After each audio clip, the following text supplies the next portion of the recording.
Fresher অর্থাৎ যারা এবার প্রথমবার এসএসসি পরীক্ষা দিয়েছেন, চাকরি হারা শিক্ষকদের সঙ্গে একই সঙ্গে বসে পরীক্ষা দিয়েছেন, সেই পরীক্ষা নিয়ে কিন্তু এবার প্রশ্ন তুলছেন এবং নম্বর বিভাজন নিয়ে তারা প্রশ্ন তুলছেন এবং আপত্তি জানাচ্ছেন এবং তাদের স্পষ্ট হুঁশিয়ারি যে তাদের দাবি যদি না মানা হয়, অর্থাৎ যারা এক্সপিরিয়েন্স টিচার তারা এক্সপিরিয়েন্সের জন্য যে 10 নম্বর অতিরিক্ত পাবেন সেই নিয়ে তাদের আপত্তি রয়েছে এবং যে শূন্য পদ সেই নিয়েও তাদের আপত্তি রয়েছে, শূন্য পদ বৃদ্ধির দাবি জানাচ্ছেন। এই সমস্ত দাবি দেওয়াগুলি না মানা হলে তারা কিন্তু আন্দোলনের পথে তো নামবেনই, একই সঙ্গে আদালতের পথে অর্থাৎ আইনি পথেও হাঁটবেন। অর্থাৎ যে সমাধান সূত্রর একটা আশার আলো দেখা যাচ্ছিল ক্ষীণ এই পরীক্ষার পর, সেখানে কিন্তু আবার নতুন করে জটিলতা তৈরি হলো। যারা ফ্রেশ ক্যান্ডিডেট যারা প্রথমবার পরীক্ষা দিলেন তারাই এবার আপত্তি জানাচ্ছেন এবং পথে নেমেছেন। এই মুহূর্তে দেখতে পাচ্ছ সেই মিছিল করুণাময়ী মোড় দিয়ে সেটা যাচ্ছে আচার্য সদনের দিকে এবং সেইখানে গিয়ে তারা তাদের যে দাবি দেওয়াগুলো সেই দাবি দেওয়াগুলি জানাবেন। রাজ্যের বিভিন্ন প্রান্ত থেকে এই চাকরি প্রার্থীরা আজকে এসছেন এখানে এবং তারা সেই দাবি নিয়ে পথে নামছেন। দেখতেই পাচ্ছ সেই বিশাল মিছিল করুণাময়ী মোড় থেকে এসএসসি ভবনের দিকে এগিয়ে যাচ্ছে এবং এসএসসি চেয়ারম্যানের সঙ্গে তারা দেখা করবেন।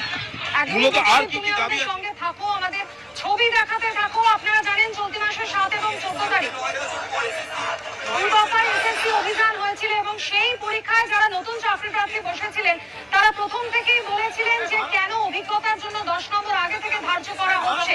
সেই বিজ্ঞপ্তি নিয়ে তারা আগেই বিরোধিতা করেছিলেন আর সেই দাবিতেই একবার পথে নামলেন 2025-এর নতুন চাকরি প্রার্থীরা। তাদের দাবি অভিজ্ঞতার জন্য যে 10 নম্বর দেওয়ার কথা বলা হয়েছে তা দেওয়া যাবে না, যদি তা দিতেই হয় তাহলে তা ইন্টারভিউয়ের পর দিতে হবে।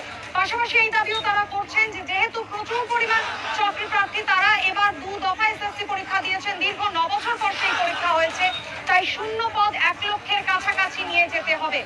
রেজাল্টের দাবিতেও মিছিলে নেমেছেন 2023-এর টেট পরীক্ষার্থীরা। আরো একবার কথা বলে নেব, প্রতিনিধি ব্রতদীপ ভট্টাচার্য আমাদের সঙ্গে রয়েছেন। ব্রতদীপ, করুণাময়ী থেকে এসএসসি ভবন পর্যন্ত এই মিছিল, নিরাপত্তা ব্যবস্থা, পুলিশি তৎপরতার ছবি কতটা চোখে পড়ছে? সেটাই কিছুক্ষণ আগে বলছিলাম মাধুরী, যে সাধারণত যে ছবিটা বিধাননগর কমিশনারেট এলাকায় দেখা যায় যে কোনো বিক্ষোভ হলেই পুলিশের অতি তৎপরতা সকাল থেকেই নজরে আসে, বিশেষ করে এই করুণাময়ী মোড়ে সেখানে বিশাল পুলিশ বাহিনী মোতায়েন করা হয়। কিন্তু আজকের ছবিটা কিন্তু একেবারেই আলাদা, পুলিশের তরফ থেকে তেমন কোনো তৎপরতা দেখা যাচ্ছে না। এই যারা চাকরি প্রার্থীরা তারা মেট্রো স্টেশনে করে আসেন এবং মেট্রো স্টেশন থেকে বেরিয়ে তারা মিছিল করে পায়ে হেঁটে যাচ্ছেন এসএসসি ভবনের দিকে।